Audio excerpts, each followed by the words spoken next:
Good? I think we're good. Okay. Okay, hold on. Put you back on this. Okay, there we go. There we go. Shoot.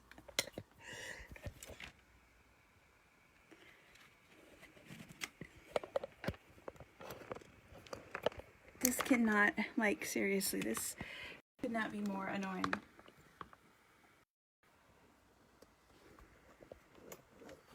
Oh my goodness. Oh my goodness. Okay. Hi. Sorry, Twitch. Okay, we're good.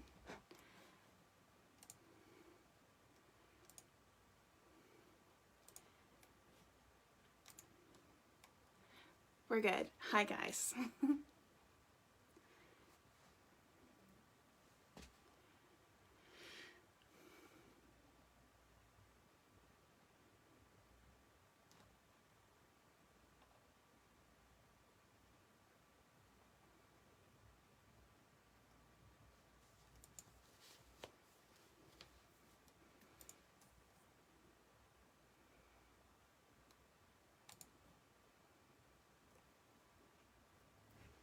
Okay, we're good over here in Facebook world. Thank you for bearing with me. I apologize. Don't know what that was about, but we're good now. Welcome to Storytime Sunday. It's about that time to get started. Welcome, Twitch, to Storytime Sunday.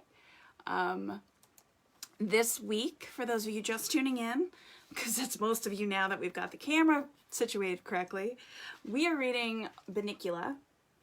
And this is by Deborah and James Howe, and we're on chapters 3 and 4. If you missed chapters 1 and 2, be sure to click back on my page. We have those saved. We have that episode saved, so you can catch up, but I will try and catch you up as much as I can in the beginning here, just to sort of refresh what we talked about last week. Hi, Becca. Welcome. Hi, Rob. Welcome. Thank you so much for joining us. I'm sorry that that whole beginning was a little bit of a cluster, but we're good now. We're good. So just to catch everybody up, Harold is our dog, and he is basically the voice of the book. And then we have Chester. This is Chester, our cat. And this is Bunnicula. I heard, Natasha, that there was a cartoon, and I'm super excited to check this out because this is one of my favorite books from when I was a child. So as a quick catch up, Chester and Harold live in a house with a family of humans, and the Monroes are the humans. It's a mom and a dad and 2 boys, and they went to the movie theater for a night of fun and entertainment. And what happened was, they brought home a rabbit. But the rabbit is not your ordinary rabbit. No, Harold and Chester are finding things about the rabbit that are different. For example, he seems to have fangs instead of teeth. His eyes glow a funny shade of red, and the markings on his back sort of look like a cape. So Harold and Chester are getting very curious as to what exactly and who exactly this rabbit might be. So, as we left off, Chester and Harold are now taking care of the rabbit while the rest of the family is asleep. Here's a quick image from the book. Now, there aren't very many images in this book, but there are a few, and I will show them as they come along. This is just to get you sort of caught up on where we were last week. And tonight we start with chapter 3, some unusual goings on. The next few days passed uneventfully. I was very bored. Our new arrivals slept all day, and Chester, whose curiosity had been aroused by the strange behavior of the rabbit that first night, had decided to stay awake every night to observe him. Therefore, he too spent most of his days sleeping. So I had no one to talk to. The evenings weren't much better. Toby and Pete, who used to play with me as soon as they got home from school, now ran immediately to that silly rabbit's cage to play with him. Or at least they tried to. Bunnicula did not make the most energetic playmate. It took him quite a while to wake up each night, and then when he did waken, he didn't do much except hop around the living room. He didn't play catch. He didn't play fetch. He didn't roll over to get his tummy rubbed. I couldn't understand why they played with him at all. I expect it was because he was new and different, but I was confident that they would soon tire of him and come back to trusty old Harold. Finally, on the morning of the fourth day, I caught Chester bleary-eyed over the water dish. He grumbled at me in the most unpleasant manner. You know, Chester, you were never exactly charming in the morning, but lately you've been downright grumpy. Chester growled in response. What are you doing this for anyway? What are you looking for? He's just a cute little bunny. Cute little bunny? Chester was amazed at my character analysis. That's what you think? He's a danger to this household and everyone in it. Oh, Chester, I said, with an indulgent smile, I think your reading has gone to your head. It's just because I do read that I know what I'm talking about. Well, what are you talking about? I still don't understand. I'm not sure yet, but I know there's something funny about that rabbit. That's why I have to keep alert. But look at you. You're exhausted. You sleep all the time. How can you call that alert? I'm awake when it's important. He sleeps all day, so I sleep all day. So just what have you seen since that first night that makes you uneasy? Well, said Chester, that is... At this point, Chester started to bathe his tail, which is a cat's way of changing a subject he finds uncomfortable. He then stumbled sleepily into the living room. So, I asked again, following him, what have you seen? Nothing, he snapped, and proceeded to curl up on his chair to go to sleep. After a moment, he opened one eye. But that doesn't mean there's nothing to see. For the next few mornings, it was the same routine. I'd be ready for a good romp around the living room, and Chester would go to sleep. Pete and Toby were at school, Mr. Monroe was at the university. He never did too much romping around anyway. And Mrs. Monroe was at her office. No one to play with poor, neglected Harold. At first, I thought I could strike up a friendship with Bunnicula and maybe teach him a few tricks, but I could never wake him up. He was always waking up just about sunset, when I wanted to take a snooze. A rabbit, I concluded, is cute to look at, but is generally useless, especially as a companion to dogs. So I would retire each day with my favorite shoe on the rug and chew. Now some people, especially Mr. and Mrs. Monroe, can't understand my taste for shoes and yell at me for snacking on them. But I always say there's no accounting for taste. For instance, I remember one evening when Mr. Monroe picked some of his sour balls out of the bowl by his chair and dropped a green one on the floor. He didn't notice as it rolled under the room and landed near my nose. I decided this was the perfect opportunity to try one for myself. I placed it in my mouth and wished immediately that I hadn't. As a tear started running down my eyes, I thought, what's wrong with my mouth? It's turning inside out. Mr. Monroe immediately noticed that something had happened. What's the matter, Harold? Are you looking for someone to kiss? Help! Help! I wanted to cry, but all that came out was an ooh sound. I oohed for days. So how can anyone who likes green sour balls criticize me for preferring a nice penny loafer or a bedroom slipper? But back to the matter at hand. One morning, Chester had news. That bunny, he whispered to me across our food bowls, got out of his cage last night. Don't be ridiculous, I said. How could he break through that wire? Look how little he is. That's just it. He didn't break through any wire. He got out of his cage without breaking anything or opening any doors. I looked puzzled, so Chester told me the following story. Now, Harold, he said, I don't want you thinking I'm not a good watch cat, but after a few hours last night, I grew curious about the time I went into the hallway and, you know, that new clock they've got, the big one, that goes all the way to the ceiling? Well, see, it was this thing in the middle called a pendulum. At first, I figured I would just leave it alone. It looked like the spool they tied on a string and hung from a doorknob for me to play with when I was a kitten. Every time I hit that silly spool with my paw, it would swing back and hit me in the nose. Ugh, I hated that toy. So naturally, when I saw this one, I decided not to have anything to do with it. I checked the time. It was midnight. I was all set to go to the living room when something stopped me. Curiosity? I ventured. I suppose you could call it that. I prefer to think of it as a challenge of the unknown.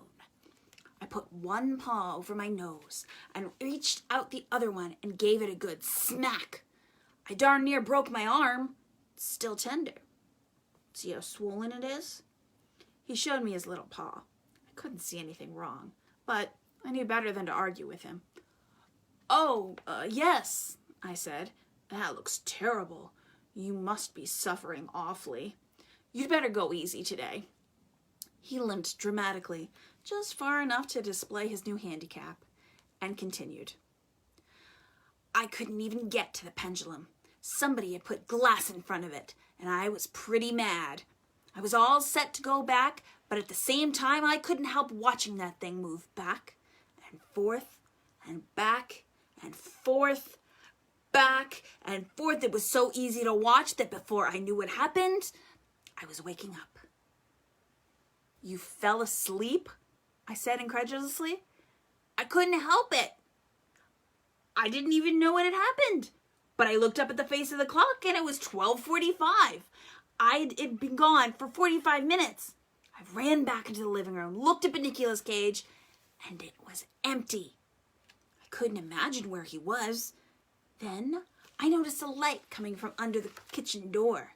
I went into crouch, stalking the light.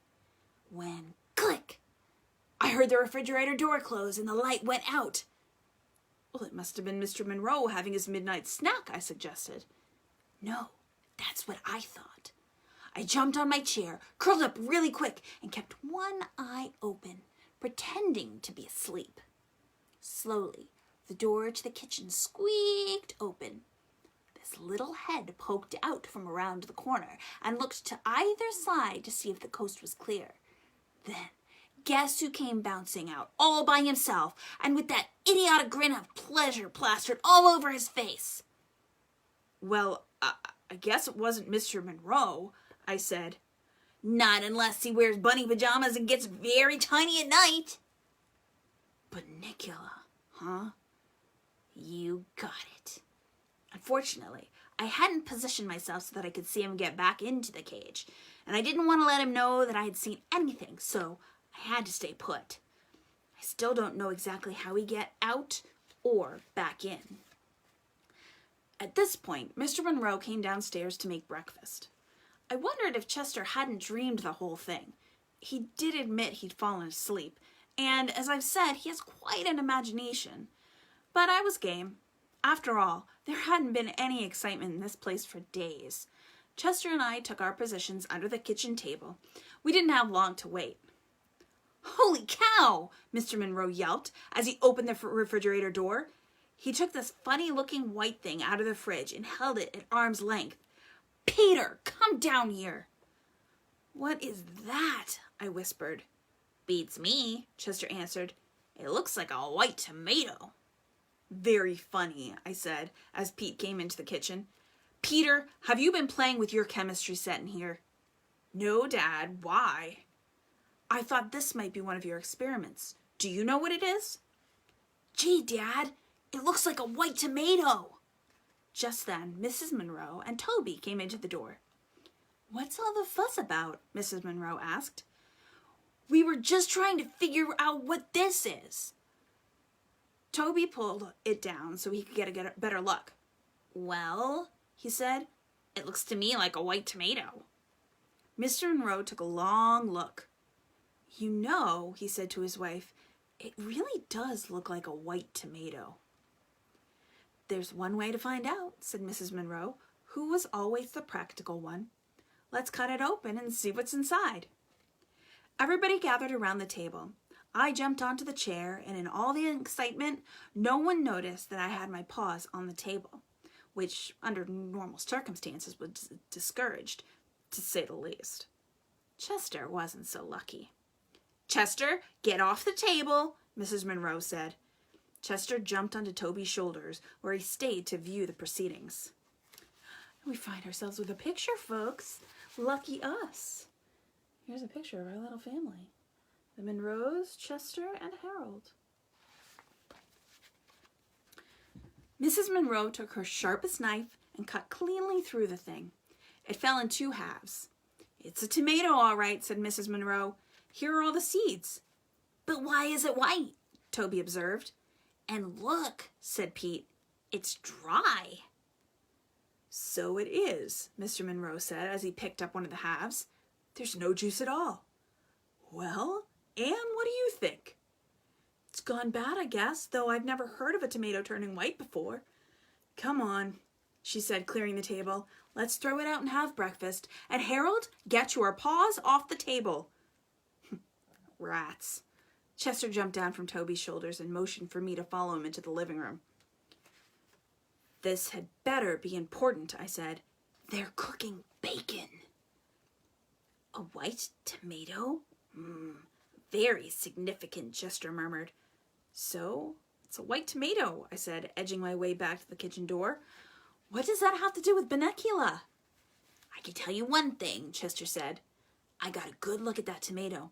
There were very suspicious marks on the skin. So? I believe they're teeth marks. So? So tonight, I'm going to reread a book I read last year. How fascinating, I said, as the aroma of frying bacon wafted around my nostrils. And what book might that mean? The Mark of the Vampire. What? I stopped dead in my tracks. Meet me tonight after the others have gone to sleep. You'd better take a nap today so you can stay awake. Chester closed his eyes. I shifted my look to Bunnicula, who seemed to be asleep in his cage. A tiny smile sat upon his lips. A happy dream, I wondered, or something else. My reverie was broken by the sound of crunching bacon. I was in the kitchen in a flash. Chapter 4. A Cat Prepares. I almost didn't make it to my meeting with Chester that night. Toby had a feast in his room. It was Friday night, and on Friday nights, Toby gets to stay up and read as late as he wants to. So, of course, he needs lots of food to keep up his strength. Good food, like cheese, crackers, chocolate cupcakes, my very favorite kind, with the cream in the middle, pretzels and peanut butter sandwiches. The last I cannot abide because my mouth always gets stuck. Chocolate cupcakes with cream in the center, however, are another story. This particular evening, I stationed myself by Toby's stomach. Usually I'm a little more subtle, but having missed out on the bacon at breakfast, I was not about to take any chances on the chocolate cupcakes with the cream in the center. Hi, Harold. I bet you'd like a peanut butter sandwich, wouldn't you? Here, you have this one that's left over from yesterday while I eat this boring old chocolate cupcake, which is nice and fresh and has cream in the middle. Okay, Harold? Ha ha. My sides are splitting. What's the matter? Don't you want a peanut butter sandwich? All right, I'll put it away for another night. Oh, here's something you might like. It's a green sour ball from Dad's candy dish that was stuck to my sock. Would you like that, huh, pal? Oh boy, the kid is really hot tonight. No, huh? Well, I'd give you one of my cupcakes, but I know how much you hate chocolate. Would a little drooling on your stomach help convince you otherwise? Oh, you like chocolate? Okay then, you can have both of them. One thing I have to say about Toby, although he's got a rotten sense of humor, he's a nice kid. Naturally, once I'd eaten both cupcakes, which took approximately 4 seconds, I felt obliged to hang around and let Toby know I was grateful. What better way than to share a few of his cheese crackers? Well, Harold, Toby said sometime later, we've had quite a party, but I have to go to sleep now. I can't keep my eyes open, so I'll have to wait until tomorrow to find out what happens in the next chapter. This is a good book, Harold. It's called Treasure Island, and it's by a man named Robert Louis Stevenson. It's kind of hard reading, though. I have to keep looking up the big words in the dictionary, so it's taking me a long time to get through it. I've always had trouble with words myself. Half the time they don't mean what I think they're going to, and then even when I do find out what they mean, I forget the next day anyway. You might say that I'm smart, but just not the scholarly type. But it's a really good story, Toby continued. It's all about pirates and this little boy just like me. No dogs? And a parrot, Harold. A parrot? What's a parrot? Is there anything about chocolate cake? That's my idea of a treasure. Well, good night, Harold. If you're going to sleep here, you'll have to get off my stomach because it's a little full right now. Good night, Toby. I curled up at the foot of the bed, but I couldn't sleep, trying to figure out what a parrot was. I thought it might be a lady pirate, since the words sounded something alike, but then again, I thought it might be an umbrella. Chester would know, I thought, so I went downstairs to ask him. Well, you certainly took your time, Chester snapped as I sauntered casually into the room. I finished my book a half an hour ago. Where were you? It so happens I was discussing great works of literature with Toby. Since when is a Twinkie wrapper considered a great work of literature? I decided to ignore that. Unfortunately, several chocolate crumbs fell from my mouth to the floor at precisely that moment. As a matter of fact, I said, trying valiantly to regain my dignity, we were talking about Treasure Island. Ever heard of it? Ever hear of it? He sneered. I read that when I was a kitten. Oh, then tell me, Chester, what is a parrot? Chester looked at me scornfully. A parrot? He said, it's a tropical zygotal bird. Oh, I can't even read these words. Order Ctesiformis? That has a stout curved hook bill, is often crested, brightly variegated, and an excellent mimic. In other words, Harold, a parrot is a little bird with a big mouth. Oh, I said after a moment. I thought it was maybe an umbrella. Did you get so busy discussing parrots with Toby that you forgot you were going to meet me here? This is important, Harold. I still wasn't sure what a parrot was, but I moved to the back of the chair and Chester landed on the front. Now, let's see, he said. We both have to see the book. You come over here, and I'll move this way. I don't know if you've ever watched a cat try to decide where to sit, but it involves a lot of circling around, sitting, getting up again, circling some more, thinking about it, lying down, standing up, bathing a paw or tail, or, and, well, circling. A dog, on the other hand, sits. This looks like a good spot, a dog will say to himself. He will then lower his body to the spot in question and is usually so secure in his decision that he will fall asleep immediately. Chester took what felt like 20 minutes to settle himself in, and just as I was drifting off, the kick started. Come on, Harold, quit hogging the seat and wake up. What are you trying to do? Take a little cat nap? I yawned. Now, said Chester, turning back to the book, let's get down to brass tacks. What exactly is on your mind? I asked. This book and that rabbit, Chester replied. Now tell me, Harold, have you noticed anything funny about that rabbit? No, I said, but I've certainly noticed a lot of funny things about you recently. Think about it. That rabbit sleeps all day. So do I. So do you. Furthermore, he's got funny little sharp teeth. So do I. So do you. Furthermore, he gets in and out of his cage by himself. What kind of rabbit can do that? A smart one, I said. I could do it.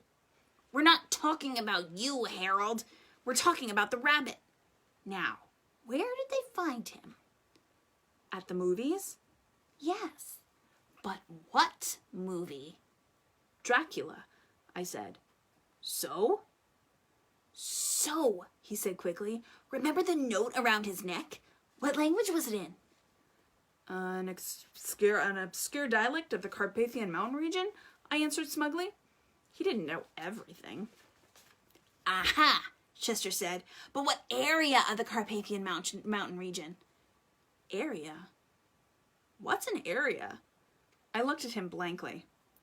Transylvania, he cried triumphantly. And that proves my point. What point? What are you talking about? And don't forget the white tomato. That's most important of all. But what this book, said Chester, disregarding me, tells us just what we need to know. What? I practically screamed. What does it tell us? What does this book have to do with Bunnicula? What are you talking about? What's going on here? I can't stand it anymore. Chester regarded me coolly. You're really very excitable, Harold. That's not good for your blood pressure.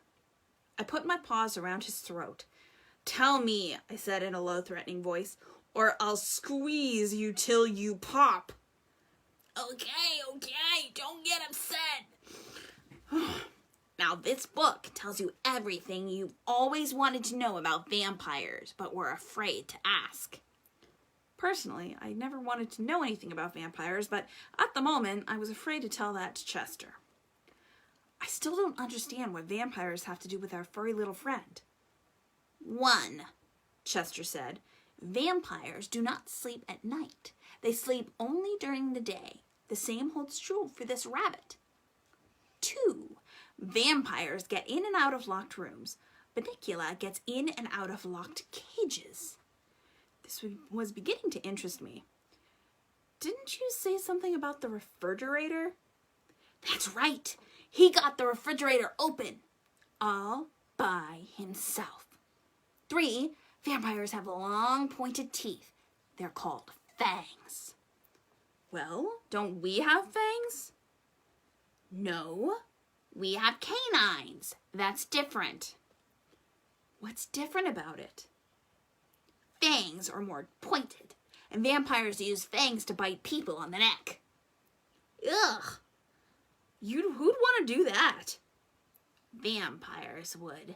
That's who. Wait a minute. I saw Mrs. Monroe bite Mr. Monroe on the neck once. Does that mean she's a vampire? Boy, you're dumb.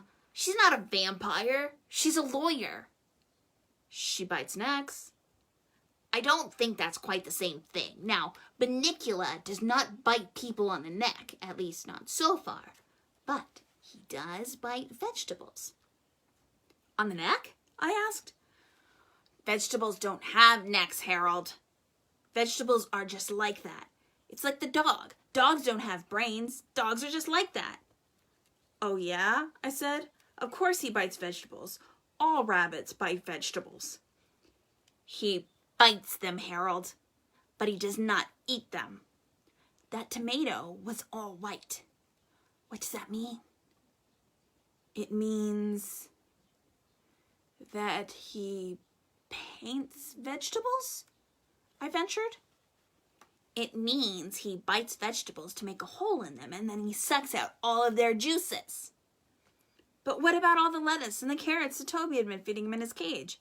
Aha! Just what I needed, Chester said. Look at this. Whereupon he stuck his paw under the chair cushion and brought out with a flourish an assortment of strange white objects. Some of them looked like unironed handkerchiefs, and the others didn't look like anything I'd ever seen before. What are they? I asked. Chester smiled. Lettuce and carrots, he said. White lettuce and carrots. I found them hidden behind his cage. I was aghast. What did it all mean? Could Chester be right? Was this harmless-looking little ball of fluff really a vampire? Just then, Chester let out a yelp. Look, he said. The cage is empty again. Oh, we're fools. We're fools. We've let him out of our sight. It's your fault. My fault? You're the one who took 20 minutes to sit down. Well, if you hadn't knocked me off in the first place. Wait a minute. Why are we arguing? Let's find Bunnicula. Just then, we heard a click in the kitchen refrigerator. Refrigerator, I whispered. Chester nodded. We jumped down and moved cautiously to the kitchen door. Shh, Chester warned unnecessarily as we crept along. Don't make any noise. We don't want him to hear us coming. Obviously, I retorted. The light went out under the door. He must have closed the refrigerator, Chester said. Easy now. We pushed the door open. The kitchen was dark. There was not a sound. Psst, Chester. What? I can't see. I can, but I can't see him. He's not here. There was a soft scamper across the linoleum, and we turned just in time to see a little white tail bounce at the door and into the living room. Drat! We've missed him. Come on, Harold. Let's see if we can't catch up with him. Chester started towards the door. Wait, Chester. What's that on the floor by the refrigerator? He turned. This new object interested him more than following Bunnicula. Watch out, he said. I'll take care of this. He slunk across the room slowly, muscles taut, eyes alert. When he was about 6 inches away, he stuck out his paw, closed his eyes, and batted at the object tentatively. I don't think he made any contact. Get closer, I said. Chester's eyes popped open. Who's the cat here? He asked. I know what I'm doing. And he proceeded to bat the air 3 more times. What is it? I squealed as my throat contracted in fear. I don't know yet, but whatever it is, it's not alive. Oh boy, if I wait for you, we'll be here all night. I walked bravely to the object and sniffed it. Well, asked Chester. Beats me. Chester came closer. After a moment of close examination, he gasped. I jumped. I could feel my heart pounding in my chest. Harold, Chester blurted. What? What? It's... Yes? It's... What is it, Chester? It's a white zucchini. Bum, bum, bum. And that's the end of chapter 4. And here's a lovely little picture of Chester and the white zucchini. Which could easily be a yellow zucchini because it's black and white. Who knows? It's a zucchini. Chester and the zucchini. So there you go. It's chapter 3 and 4. And we'll do chapter 5 and 6 next Sunday. During Storytime Sunday. Right here on Facebook Live. Aktrez/fun. And here on twitch.tv/Aktrez. And again, a huge shout out to our friends at the Briar Patch Books for being our sponsor. Center Street and Brewer. Bangor. Bangor. Yes, cliffhanger. So, thank you guys for tuning in. I appreciate your time. And, it's fun. We're leaving it on a cliffhanger. Hi everybody. I wasn't even checking chat down in Twitchville, so thank you. Thank you for joining us, and I'll see you guys next week. Mwah! See you real soon.